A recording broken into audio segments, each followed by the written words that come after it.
محترم والدین، آج بچوں نے اسکول میں اردو قاعدے سے توئے کا خاندان کا آغاز کیا۔ ہم نے ان کو سرگرمیاں بھی کروائیں، اس کی ادائیگی بھی سکھائی، اس سے شروع ہونے والے الفاظ بھی بتا دیے اور بہت سی دیگر سرگرمیاں بھی کی۔ جب بچہ گھر آئے تو اس کی ڈائری ضرور چیک کریں اور ٹیچر کی ہدایات کے مطابق بچوں کو حرف کی پہچان کروائیں۔ سب سے پہلے QR کوڈ کو اسکین کریں اور توئیں سے متعلقہ بچوں کو ویڈیوز دکھائیں تاکہ بچے اس کی مکمل پہچان کر سکیں۔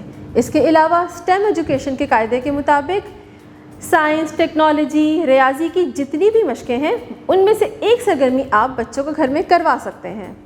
جیسے کہ ہم نے بچے کو طیارہ کا تعارف کروایا، تو آپ بھی گھر میں طیارے کی تصویریں دکھائیں، ہوائی جہاز اور طیارے میں فرق بتائیں۔ اس کے علاوہ بچوں کو توئیں سے شروع ہونے والے الفاظ کی مشق کروانے کے لیے اپنے ارد گرد کی اشیاء کو بچوں کے سامنے رکھیں تاکہ بچے اس کو توئیں کی اچھی سی پہچان کر سکیں، اس کی ابتدائی آواز کو بھی سیکھ سکیں۔